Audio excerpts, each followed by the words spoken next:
Cool. B, what's going on, man? How are you? What's up, Lheyton? Thanks for coming down and shooting this shit with me. Oh yeah, no, for sure. Hey, thank you. I want to thank you, for giving the opportunity, right? Always letting me use your platform. And Yes, sir. it's always good picking your brain, get your input and opinion on certain things, especially when it comes to anything that can help you become a better person, right? Today we're talking about the 4 F's, right? And obviously that's like the cornerstone of the project. Anybody who doesn't know what the 4 F's are, it's faith, family, fitness, and finance. And some people add fun in there too, because obviously you have to have your hobbies, you gotta have a good time. Today we're gonna talk specifically about finance. Yeah. I wanna talk specifically about finance because it costs money to do whatever it is you wanna do, right? Some people say, money's not everything. I'm not necessarily saying money's everything, but if you get hungry, it's gonna cost money to eat. Even sleeping costs money. The bed you sleep on, the air condition to run while you're sleeping, all that stuff, it costs money. Yep. But as important as it is, there are a lot of people, actually I would say most people, avoid that topic like the plague. They run for the hills anytime, financial topics come up, or they hear someone in financial services, or anything that it just makes them uncomfortable. And I want to know why you think that is. Like, why do you think that makes people uncomfortable when that topic specifically comes up? Yeah. Well. So money, addictions like alcohol, drugs, being overweight, things that you don't necessarily understand, literacy and control. Right? Like people, we all know of people who've spent their whole life trying to lose the weight and they're just frustrated. And then when someone tries to bring it up to them, they're just like, they don't want to talk about it. They're irritated about it. Someone who's an alcoholic, even a functioning alcoholic, they don't want to, when someone brings up the fact that, hey, look, when you have a few drinks, it leads to a few more drinks and then you become a jerk. They don't want to have that conversation. That's why there's, an intervention that takes place, right? When with people who are addicted to stuff. And so, lack of understanding, literacy, and lack of controlling it, in other words, being able to get the money and spend the money and create more money with the money. When you don't know how to do that, it's a scary topic. Things that are scary and we can't understand, we don't want to talk about. Right. The only difference is with money, it's like, man, if you don't talk about it, like, you will end up broke. And, we anecdotally hear about that old person who works at Walmart as a greeter, they're doing that not by choice. They're doing that because they probably didn't plan out their life right. And now they're having to, and you hear stories about they're having to eat like low quality food. I've heard things like, I don't know if it's true or not, the old people that eat dog food, and because it's cheaper to get. And it's like that first of all, that should never be the case, right? And being someone who grew up in a family where we always ran out of money, being an immigrant to this country, my parents not knowing how to really earn money and use money. They all had multiple jobs, but it was all low-wage jobs. And they were under the impression they can save their way to success and to security. You can't, because inflation always chases savings. And so when you don't know how to save money, how to invest money, how to grow, turn every dollar into another dollar and another dollar, it is scary. And so my dad used to say hey, we always run out of money before we run out of month. And I remember telling my dad when I was small, I was like, hey man, I'm gonna be rich when I grow up. We're not gonna have this problem. And I would ask him what does it take to get rich? And he really wouldn't want to talk about it, or if he did talk about it, he would say, you just have to work hard. Well, I remember seeing him work hard, several jobs a day. And we would have to make a decision whether we're going to have, electricity or gas, because we weren't able to pay off all our bills when we first came to the United States. So certainly working hard, commendable, but it wasn't the outcome of creating financial success. Right. And it breaks my heart to think that, people don't want to talk about it because they're uncomfortable about it, they're illiterate about it, but time keeps ticking away and you end up going in further debt, further worry, for more stress. And look at the byproduct of that. What is the stress doing to your health? The lack of sleep because of it, the lack of enjoyment that you have on this planet, or you could have on this planet if you had enough money. And then what are you going to leave your kids? Are you going to leave them debt where now they have to sell your home and whatever money's left, they have to pay off the taxes that you owed? But what if there was some level of financial literacy where people were like, okay, I'm going to leave my kids in a better place financially. than I was in when I was their age. Like that, I believe, is like the proper thing to do as an adult. Now, the reality is most of us don't do it because, again, we're afraid to talk about it, and we think it's bad and wrong, and it's not. Right, and I think that first off, I want to ask where, when did you feel like it shifted for you? Because you said, you gave a kind of a preview of what your upbringing was, and not having a really good relationship when it came to that. But when do you feel like it started to shift for you? The reason I ask is because there are some people that don't ever get out of that. They don't snap out of it. They're constantly just running away from that topic, and they never address it. And then something unfortunately happens because we're all going to pass away, and then it's too late, right? Yeah. And their families in the situation. I told you a little bit about, for anybody who doesn't know, now I'm in the financial industry, and originally I got into the industry because I wanted to learn more about finance myself, and then truth be told, I just heard it was a lucrative industry, right? But what shifted was when I started sitting down with people and speaking to them and seeing how many people really had no idea what to do when it came to this, and seeing how many people were just not in good financial shape. They had zero for retirement, zero insurance, they had nothing, they had a ton of debt, those kinds of things. Then it shifted for me. It's like, this is much bigger than just chasing a dollar, right? When do you feel like it shifted for you truly, to where you're like, I need to pay attention to this, or I need to at least hire someone to help me, I need a coach? When do you feel like that shifted for you? The shift really happened to me when I was a personal trainer some 25 years ago. I was a personal trainer at LA Fitness in La Habra, California, not too far from here. And I had this personal training client, Jim Franco, older gentleman, my first mentor. And he was my first mentor, not because I paid him to mentor me or coach me, but he was my first mentor because he took the time to hang out after our workouts, after I trained him. And, I would ask him, like, hey, man, that's a nice Mercedes you have out there. And the next workout, he'd show up with this, I remember it was like a champagne-colored Cadillac Escalade. And this is going to sound stupid, but I remember, like, Jim, how do you have a Mercedes and, like, an Escalade? Yeah. He's like, and he laughed, and he goes, kid, I also have this, like, old 64 Camaro. I'm like, why, you have 3 cars? He's like, you can have as many as you want, Yeah. And I'm going to be honest with you, part of me was like, now at this point, I had worked with him long enough to know, like, I liked Jim Franco. But once he was like, I got 3 cars, and I knew he was wealthy, but, I never really asked. Again, how stupid that you have a wealthy person in front of you, but you don't really ask because, like, oh, that's rude to ask. Right. Bro, like, if I wanted to be great at basketball and I've got, I don't know, Michael Jordan standing in front of me, I'm going to ask, like, hey, any tips and tricks? We'll ask in any other category except money. We just like, oh, we don't talk about that. That's true. Which is a weird cultural pattern that we have that we need to break. But Jim Franco, when he told me that, I kind of had this weird vibe about him, like, wow, what a greedy jerk, And then as I got to know him, and he invited me to his house, and he explained to me all the charities he donates to, and then he invited me to his work's Christmas party one year, because he owns a big software company, and I saw how good he takes care of his people. Like, oh, he's not just a guy that has multiple cars, like, for himself. Like, he takes care of his people. He paid for a year of college for one of his employees, like his head accountant, for their child, for their son. And he really used his money as a vehicle of service, of support. And that kind of opened my eyes. Like, you know what? Maybe money's not all that bad. Maybe money's not evil. Maybe money... It's okay to have several things as long as you can afford it and you own the pink slip and not just paying payments on it. And I very quickly started changing my relationship, my ideology about money.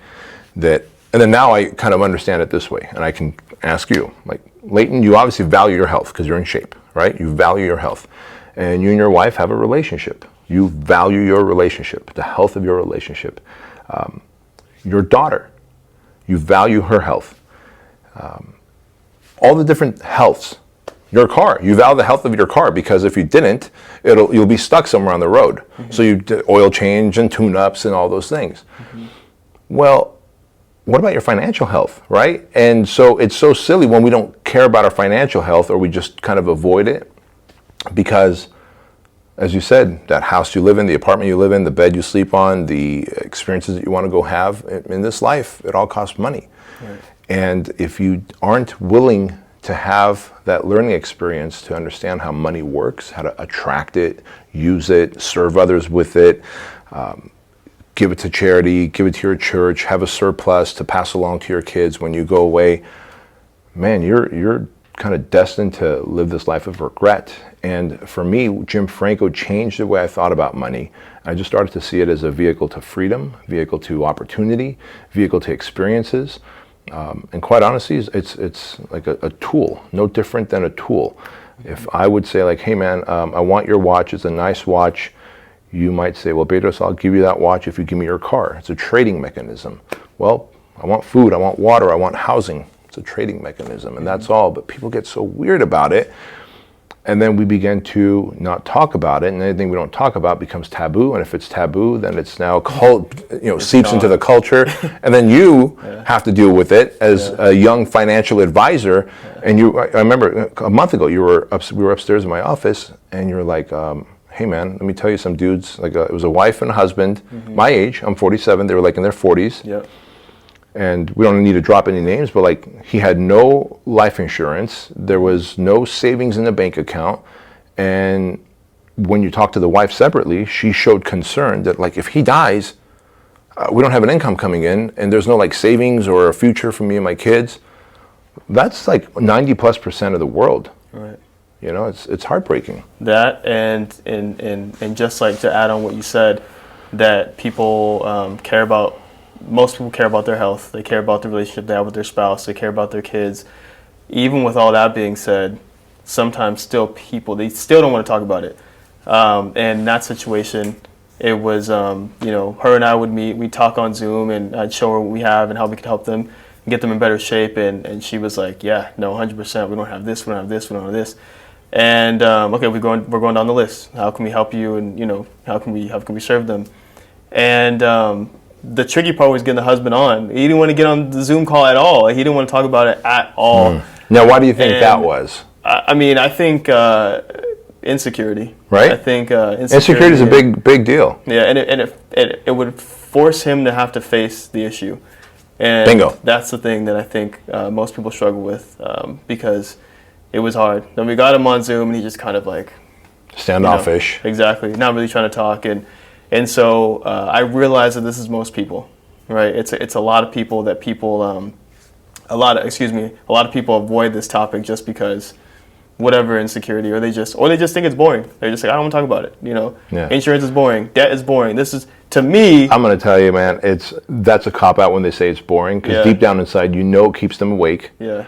Like there's, I always read about stats that there's somewhere between a 50 and a 70% divorce rate. The majority, the lion's share of that has to be about money. So it's like, hey, you don't want to talk about a boring topic, a topic that could cause you a divorce. If that's the love of your life, you're willing to lose the love of your life because you're not going to take care of this topic that causes divorce. Yeah. Like, talk about it. I don't care how boring it is, but it's not a boring thing. It's the insecurities. You nailed it. And they look at it as, well, maybe you see me as a failure since I don't understand money. It's like, no, I don't. I didn't understand money. The truth is, school doesn't teach us about money. Teaches us to go be a good employee somewhere and get a wage for time invested. And it doesn't tell us what to do with that money. And so some businesses started creating 401ks and kind of these opportunities, stock options and all that. But if the person doesn't know how much to contribute, because they're not educated on it, they don't know that inflation. For example, if you're watching this or listening to this and you get an annual raise of 3% every year, which is an average of what the cost of living is. Cost of living raises about 3%. Well, if we look at from 2020 to 2021, and then now we're in 2021 to 2022, cost of living has gone up way more than 3%. So if you just got a 3% raise last year, you actually make less money even though you got a raise, because life costs more, things cost more. And so if you didn't get like a 6, 7, 8% increase in pay, you're actually making less money. And someone might be like, woohoo, I got a raise. But it's like, why am I even more broke now? Because chicken breast costs more, lumber costs more, gasoline costs more. And that money's going away faster. But if you had that money knowledge, literacy, and you had to invest it and grow it, then you're like, you know what, that's okay. Maybe I got a 3% raise here, but my investments here are growing at a 11, 12% clip, and so I'm all right. And now I want to get your opinion on, I already know the answer, but I'm going to ask you anyways. What do you think, what are your thoughts when you hear somebody say they're leaving California because it's getting too expensive, or they're anything where they're avoiding the issue? I already know, I know what you're going to say, but I want to be able to, I want everybody else to hear, because that also has to do with running away from the issue instead of facing it, right? So what's your opinion on that? Let's face it, you were born and raised here. I came here at the age of 6 from Armenia. I pretty much consider myself born and raised here. Like, there's no other state that I had been to, and I've been to every state now. I've traveled, but I was born and raised here in terms of California is my state. I'm not a transplant. I've traveled enough to know that there are many beautiful states, but there's no state as beautiful with the hills that we have, the mountains that we have, the ocean, and then you look at the climate, 0 humidity, perfect climate year-round. And anyone that comes to visit from any state, like I've got friends and clients that come to visit, like, man, California is beautiful. And I know plenty of people who have moved from other places to California. True, 2020, 2021, we've seen an exodus out of California, and part of that is we've got a crappy governor, Governor Newsom, and hopefully he'll be recalled. But all that to say that California, by and large, for the long haul, has been like, that's the place. Like, that's the place everybody wants to live. For sure. But it's only like, if only I could afford it, right? When it's like, what if you can't afford it? Right. Why would you ever, like, would you ever tell your daughter, like, hey, honey, if you can't find this, like, awesome husband who treats you well and opens your door and treats you like his queen, then it's okay to settle for some guy who jumps in this seat in his car and then waits, makes you go around. Like, you'd never tell her to settle. No way. Right? Yet we go, I love California, I want to be here in California, but I'm going to leave California because I can't afford it, it's too expensive. I look at it as a luxury tax. I get it. I pay 8 to 12% more on things in terms of tax and cost of living and all that. But if I am willing to make more money because I understand how money works, and I'm not the smartest, like, sharpest knife in the drawer, trust me. I dropped out of college the first 32 days in, I dropped out of college, barely made it out of high school. Got into fights all throughout elementary school. I had to learn the English language before I could even be on this podcast. Like English is a second language for me. And so people are like, well, he's got it dialed in. And I just learned some basic things that I was able to then rinse and repeat over and over again and create wealth. And if someone's willing to do that, they can live in California, and they can live in the best parts of California and enjoy this life that they have on this planet, because this is not a trial run. Like, this is the real deal. This is not the trial run. Like, oh, my next life, I'll live in California. Like, this is it, baby. Right. If you're going to retreat from California and go live in man, I was in Austin, Texas a few weeks ago, and it was humid. And then as I'm walking around, like, there's a beautiful river in Austin, and as I'm walking, I hear this like loud buzzing, Lheighton. And I asked the local, I'm like, excuse me, what is that? And it's some kind of weird beetle in the trees. It sounds like a rattlesnake that got cranked up to 11, the volume. And I'm like, bro, we don't have that in California. And then I look, and it's just like flat as a day is long. I'm like, man, we have beautiful hills and mountains. It's just an eye candy. Yeah. Like, I'll go visit Austin, great restaurants, good times, but I'm going to live in California because I'm not going to lower the quality of my life and my family's life because I'm going to run away from a crappy governor or an extra 8 to 10% expense. I'd rather replace the governor, as we're doing with this recall, and then work hard and work smart to create a surplus of money where I could live in California like people live in the most cheapest parts of Florida. Like, in terms of expenses, however an average person lives in Florida, that's how it feels to me here in California. Right. And the argument might be like, yeah, because you have a shit ton of money. Yes, and you could have a shit ton of money too. Exactly. People don't want to do the work. That's really it. I mean, they avoid, and I say they as everybody does it, right? Yeah. I did it. When you don't understand it, you do it. You deflect. You run away. You ignore. You think it's stupid to talk about. You go, there's more to life than money. Exactly. I get all those arguments. Right. Exactly. But the reality is, you secretly want the money. You just we need it. Exactly. What is the so you said Jim Franklin was probably your earliest mentor when it came to that. It can be from him or it can be from somebody else, but what is your number one tip on that you were given, that helped you maybe change your relationship you had with money, or the way you saw it, or just a tip that you use today, right? Yeah, so believe it or not, and I've had a lot of great mentors and access to a lot of great people, but this was maybe 5-6 years ago on the TV show Shark Tank. Oh yeah. You ever watch that? Yeah. Okay, so Mr. Wonderful, the bald dude, I forget his name too. I don't watch it that Yeah, it often. doesn't matter. But anyway, so Mr. Wonderful, you know how he's just curmudgeon-y and kind of a jerk. Yeah. And the person who's trying to do the pitch, I forget how much they wanted, but Mr. Wonderful's like, listen, for me, every dollar I have is like a soldier, and they need to go out and capture another soldier and come back. And I was like, oh, that's smart. Like, he just looks at every dollar I put out in a business, I invested in a business, it better go out and make me more money. I don't care that, well, now we grew our brand, and now because you invested, we grew our social media following. The only thing that matters is that $1, did it become 2? And did the 2 become 4? The 4 become 8? That's the only way. He goes, he looks at his money like every dollar bill is a soldier, and those soldiers are going to go capture the other guy's soldiers, right, and bring it back. And while he's curmudgeon-y and crusty and he talks that way, I was like, that makes sense. And if I could, basically, if I'm making X amount of dollars, I know some of it has to go to the government in the form of taxes. I get it. The rest of it, I can save some only so that I can invest. See, the problem is people who, a very small percentage of the people save, but only save long enough to invest that money. So if I'm going to save money in a bank account, it's going to be I'm saving this so that I can put a 20% down payment on that $350,000 home.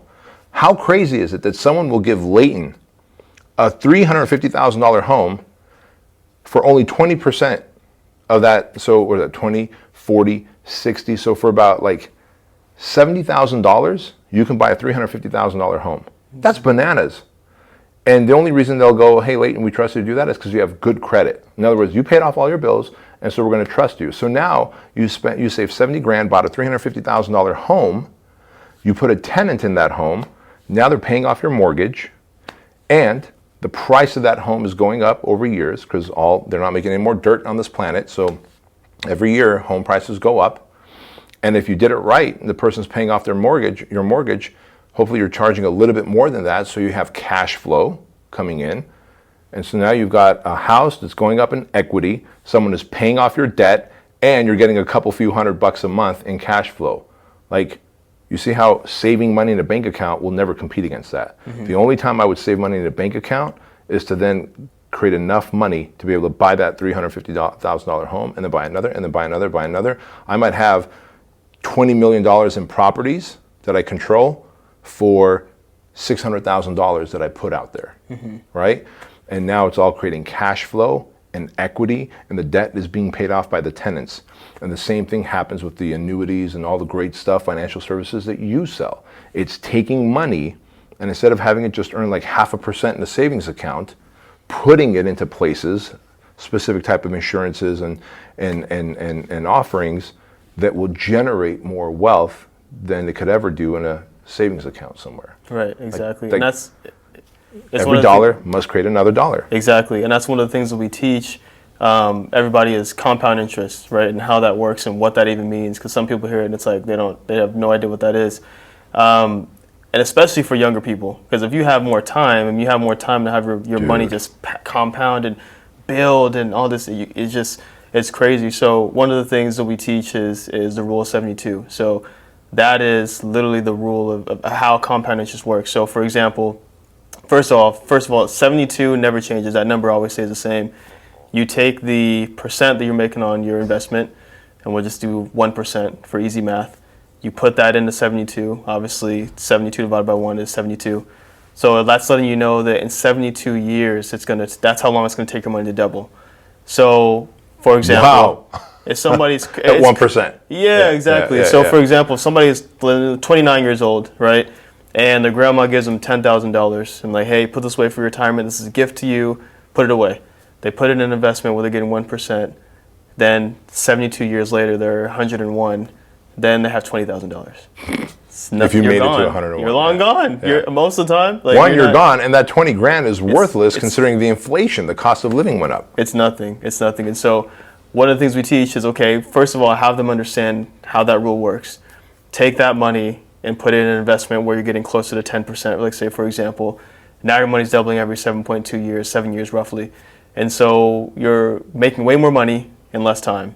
And so that's something that's super important for everybody to know, but especially younger people, where it's like, you have time. You have time. Put it, like, you just don't just have it sitting there, like you said, in an account where it's just sitting there. Yeah. And it's not even keeping up with inflation. So, and you know what happens when money is sitting in a savings account, right? Yeah, what? The bank is using it. For sure. To do all the things that you're talking about. Mm-hmm. They invested in, from precious metals to real estate to annuities to all these things. Mm-hmm. So they pretty much go, hey, we'll give you a percentage or two, and we're going to go make 10, 12% over here. Like, that's bananas. You ought to be making the 10 or 12%. Mm-hmm. It's crazy. Exactly. And that's how it goes. And so I think that my biggest thing right now, because the transition, like I said, my conviction has grown after being able to speak to different people and hear stories and just connect with different people and see how many people need the help. My biggest goal right now, my biggest quest is trying to figure out how to make financial literacy a cool topic to talk about, which is extremely hard. Well, if I look at it as hard, it's going to be hard. Right. But trying to figure that out. How do you make this interesting? How do you make people care about, having more money or not being stressed out about whatever debt they have or whatever it is, right? It should be obvious. Like, okay, if you pass away, do you want to leave your family with debt or nothing? It makes perfect sense, but to most people, it's like, I don't want to talk about that. So for you, what is, give me another thing. I just want to pick your brain a little bit more on, because I know you work with different people, right? Are you in the school of thought of, you would rather learn yourself, right? Like by reading books, watching or listening to podcasts, whatever, or would you rather work with someone, for example, a professional, a coach or something like that, or both? The answer is any way possible, right? But for me specifically, because I'm type A, tightly wound, and want results yesterday. That's just how I roll. Like, so if you are type A, tightly wound, and you're like, I need to make this happen now, well, it makes sense that you hire a coach. And there's coaches in every category. Like right now I have a speaking coach, Joel Weldon. He's in the Speakers Hall of Fame. The man's got over 3,000 paid speeches, keynote speeches under his belt. He has probably screwed up more times than I've had successes, because I could imagine how many PowerPoints he's had fail on him. And he's told me that. He goes, when a PowerPoint fails, you better ask for the secondary backup thing, which is a marker board and a marker. He goes, and if they don't have a marker board and a marker at the event you're speaking at, then you better have everything committed to memory where you could literally speak from stage. And I've been at events where I've been the keynote speaker, and there's the person who's supposed to speak before me to warm up the audience, and their PowerPoint goes down, and all of a sudden they're like, I can't do this. I can't do this. Can I finish my talk later when the PowerPoint's up? Like, right? So imagine like a professional coach telling you like, hey, PowerPoints can go down, mics can break, all these things can happen. I'm like, man, I didn't know that. I didn't know that. So a coach who's already been there and done that is going to connect those two dots from where you are to where you want to be the easiest. A book plus a coach is going to hold you accountable. So if I'm like, hey, Lheyton, start coaching me on my money, and here's how much money I make, and here's how much money I have to grow the investments so that Andrew and Chloe have like security when they're older, right? Well, now, if I don't save that money at the end of the month, you're like, hey, B, I thought you said you're going to have X amount of money for me to help you invest. You didn't save it. So there's accountability in coaching. There is, if I have questions, I can turn to you and go, hey, man, I have a question. I've got this weird fear. Is this going to, like, if the stock market crashes, does this go away? And you're going to tell me yes or no. If I'm reading a book or taking a course, if I have questions, I don't necessarily have answers to it. The book or the course isn't going to hold me accountable. There's plenty of YouTube videos out there, and I guess if I have the time and the desire, I can go searching through all this crap to find the strategies that may or may not work. Mm-hmm. But I would much rather go to a coach or a mentor or someone who does this professionally and just say, help me create the outcome. Right. Because I just love connecting dots the fastest. And I think everybody should be that way. You shouldn't be tightly wound in type A where money is concerned. Like the only time I'll be that way is if I'm tightly wound in type A. Like we're all running out of time. And look, I'm 47. I really do believe I'm going to live to 100 years old. Like, I'm doing everything I can in terms of health and mindset and positive mental attitude, all this stuff. But dude, if I walk outside and I get hit by a bus, like, there is this back of my mind, there's this peace that I have that Andrew and Chloe and Diana will be fine. And that gives me a sense of comfort. Now, I don't want to get hit by a bus. But imagine if you're like, okay, well, I've got time. I've got 40 years to figure this out. But in the back of that person's mind, they're like, but what if I don't? What if I have a heart attack? What if I have a stroke? What if I get hit by a bus? What's my family going to do? That's the stuff that eats away at you when you're trying to sleep and gives you the stress and overwhelm and the anxieties. Right. So for me, I believe the fastest route is to get a coach who's going to help you get the results. Why? Not to say there's anything wrong with books and courses and YouTube videos, but I like speed. Yeah, exactly. And do both. You can do both. Like you said, Yep. You're not pinned down to pick one or the other. Right. On that note, when you're talking about that, like, basically, you're saying if something were to happen, if things happen all the time to everybody, if something were to happen, you have that peace of mind. Again, another thing that kind of helped my conviction grow even stronger was that being able to give people peace of mind, being able to let them know, hey, listen, if something were to happen, they'll be okay, you'll be okay, whatever it is, right? You'll have access to this and whatever, and kind of laying that out, giving people hope, really. And that's the power of having your control of your money and understanding how it works and where to put it and everything. That's the power that it gives you, is peace of mind. Then also this, like, imagine, because look, we can go stand on the corner of the street here, and anyone that walks by us, we can go, hey, do you go to church? Yes, I do. Would you like to donate more to your church? Well, of course I would, because they do great things for the community. Hey, do you have a charity that you believe in? Yes, I do. Would you like to donate more to that charity? Well, yes, I would. Why? Because they could do more good, right? We all have churches and charities and causes that we want to contribute more and donate to. Imagine how good you would feel if you could actually give more. Right. So it's not just about my own peace of mind and my kids' security, but part of the human experience is to be able to give, to be able to take care of, to be able to help solve problems. And, well, money is a good solution to problems, because it solves the problem of not having money. Exactly. And the more money you have, the better you can do in the world. The more things you can do, the more, like you said, charities you can donate to. You can provide a better, quality of life for your family. You can, travel. You can do different things. It's experience. It's not just about, I'm going to buy, a bunch of jewelry or buy this car or buy this house, whatever. Of course, if that's what you're into, then go for it. But it can give you so much more, as we know. For you, actually, let me say this, because this is something I thought about too, also, that I wanted to add when you talked about if you walked outside and a bus hit you or something.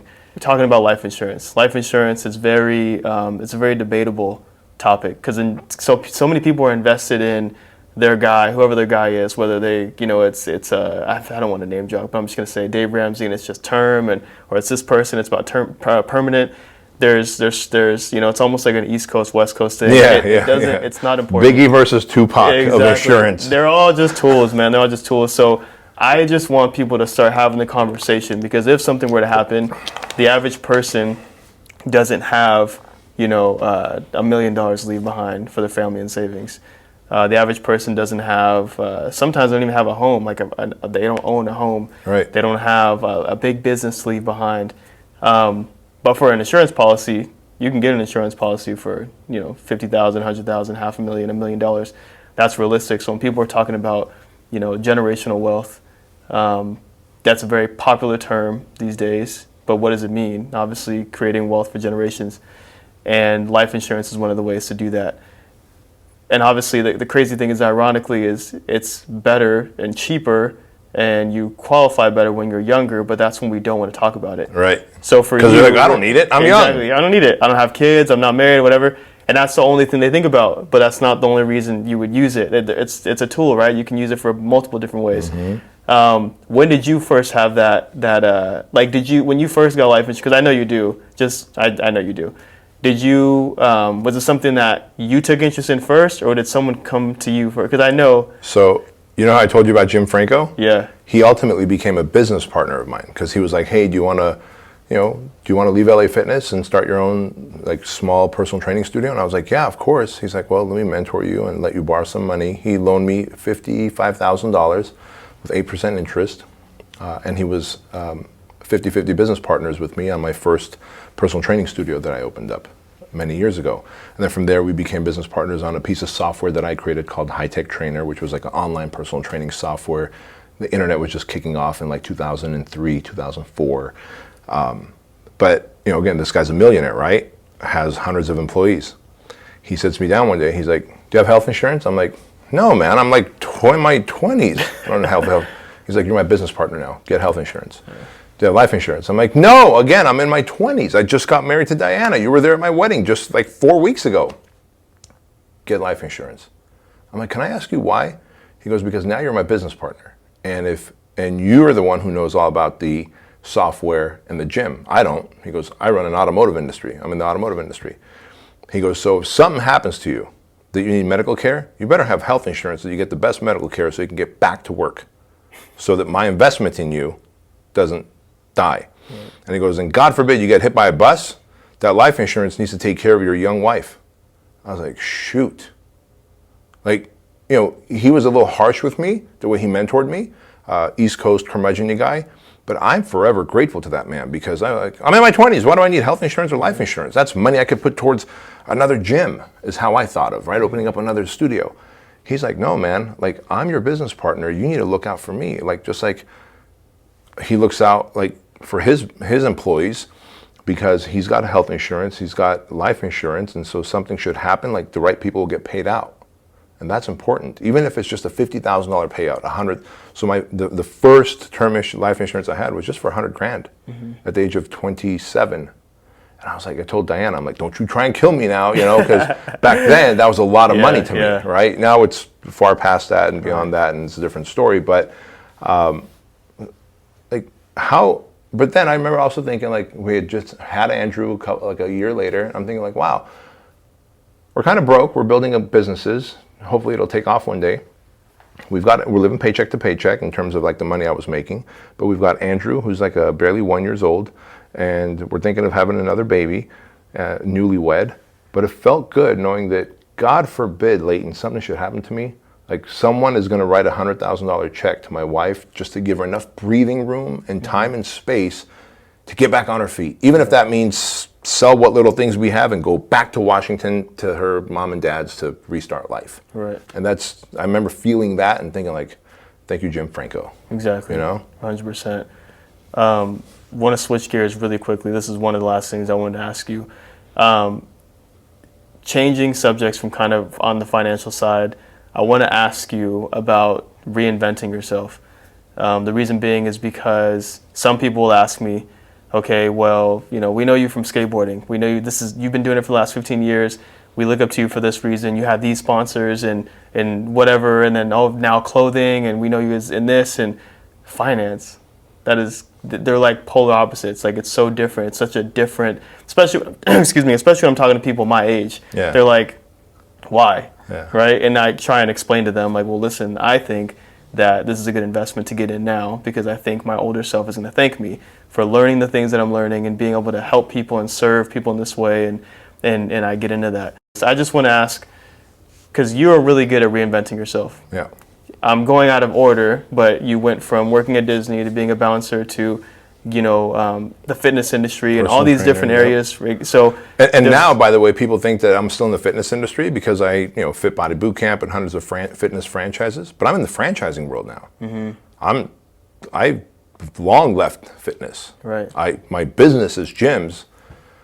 I talk to more attorneys and accountants on a daily basis than I do coaches and clients. Right. I'm in the franchising world. And even then I switch gears again and I'm in the personal development space for men who have suffered through trauma and are sabotaging their lives and feel like they need some kind of intervention but don't want to work with a therapist because it's just so taboo for a guy to go to a therapist because of weakness, which is not.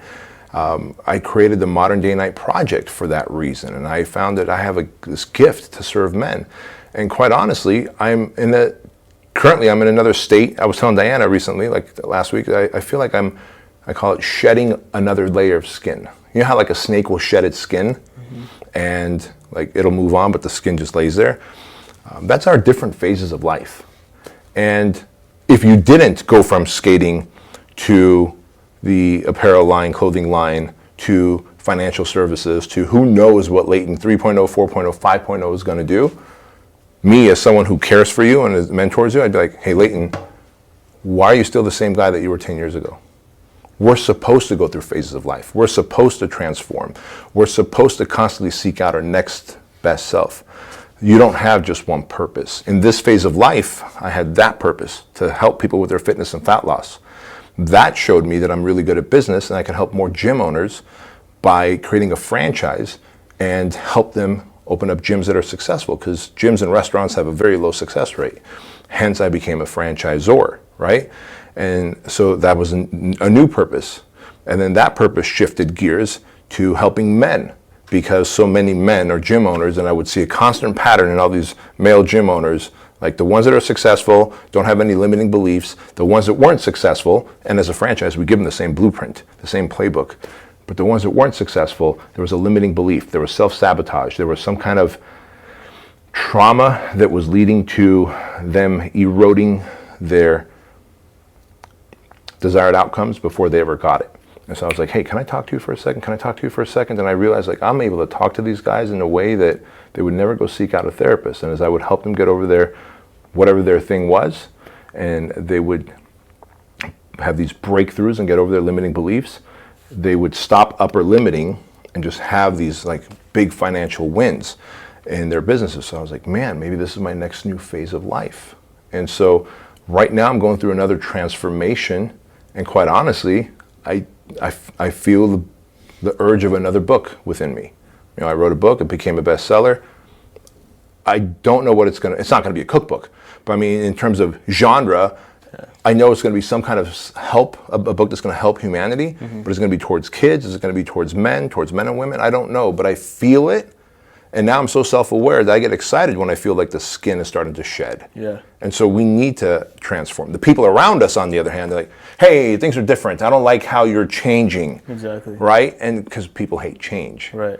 And they're like, you know, what happened with the franchise? Are you done with the franchise? No, I've got a great team up there, and I've got a great CEO who runs my franchise. And so I'm allowed to move on to a next phase of life while these other irons are still in the fire. And so are you.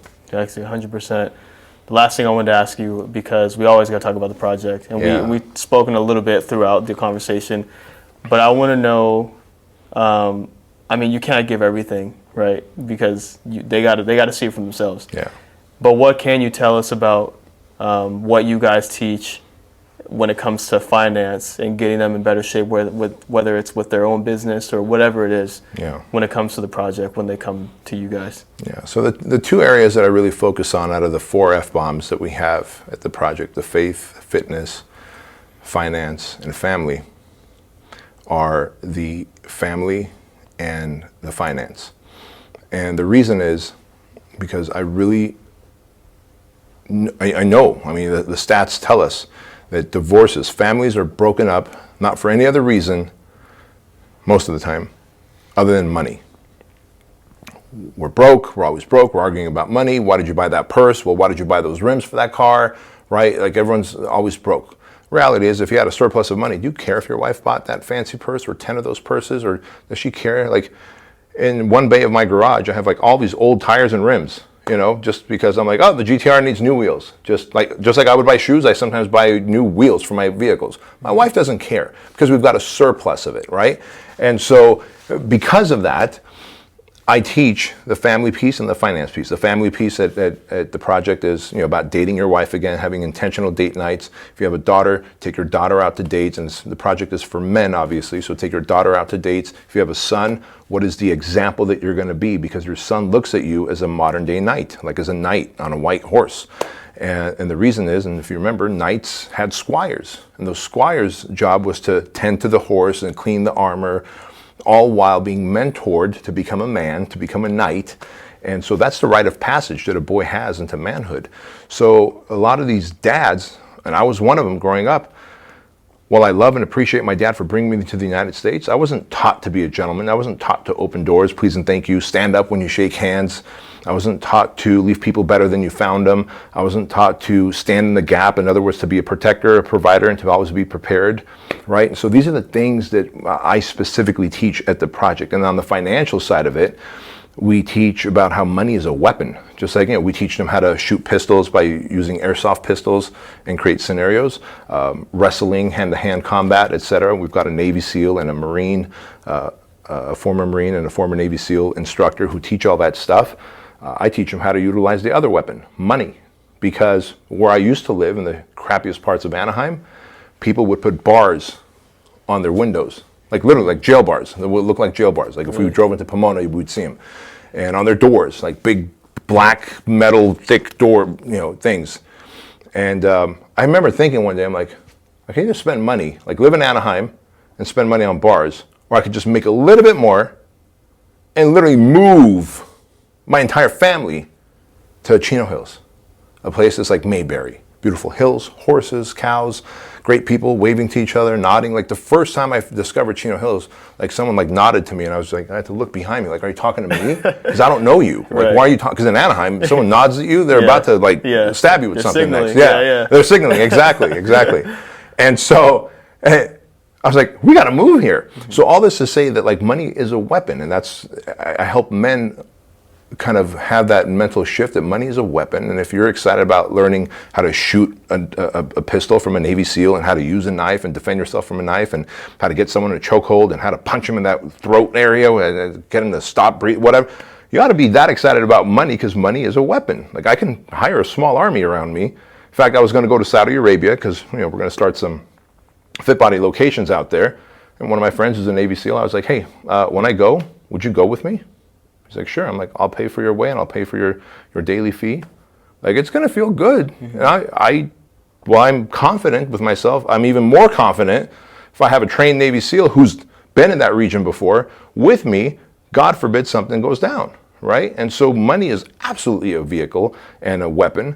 And so I teach these men that, and I love seeing the switch flip in their head where it's like, oh yeah, I can be this better husband, better father, better a knight to this young squire who's my son. I can leave a legacy. I can have core values. Like I help them write their core values for your family. My business has 3 core values. And I ask men, they're like, wow, I love your core values. Drive change and exceed expectations and be relentlessly disciplined. Like the men that come to the project know the core values of my franchise.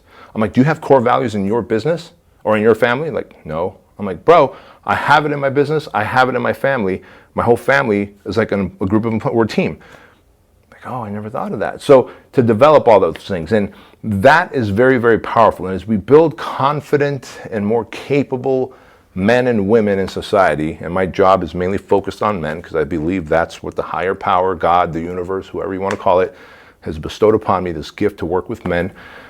As we build confidence and capability, we find that security is a byproduct of that. Mm-hmm. And generational wealth is a byproduct of that. 100%. Yeah. Love it, man. Well, let me just say, I mean, every time we sit down, I always have to bring up the project because it's so exciting. I was just talking about it with the guys before. Yeah. Have you done it? Are you going to do it? And of course I want to do it. Like, it's exciting. And I talked to Andrew and he's talking about, like how excited the spouses are once they come home and how they see the change in them on so many different levels. And so it's exciting. And even when I drive by, when I'm going to Ayala to teach or just running errands, whatever, and I see the banner, I'm like, oh, this is going. Like, it's like exciting. I know what's going on in there. It's exciting, man. And Thank you. Those guys will forever be grateful. Such a good group of guys, man. We just had our largest class graduate. 21 men started, 14 graduated. And literally right before I came down. And so the graduation was last Friday, right? And Paul, one of the graduates, sent me a text right as I was coming down the staircase. Bedros, my wife and I must have you and your wife at our wedding. Like in that 75 hours, we developed such a deep bond and we helped them shed so many layers of old skin, limiting beliefs that he's like, you're like a brother to me. Why would I not? And I was like, man, I'm more than honored and I would come, but that's Chloe's birthday. Otherwise I would have been like, hey, Diet, we're going to Arizona for their wedding.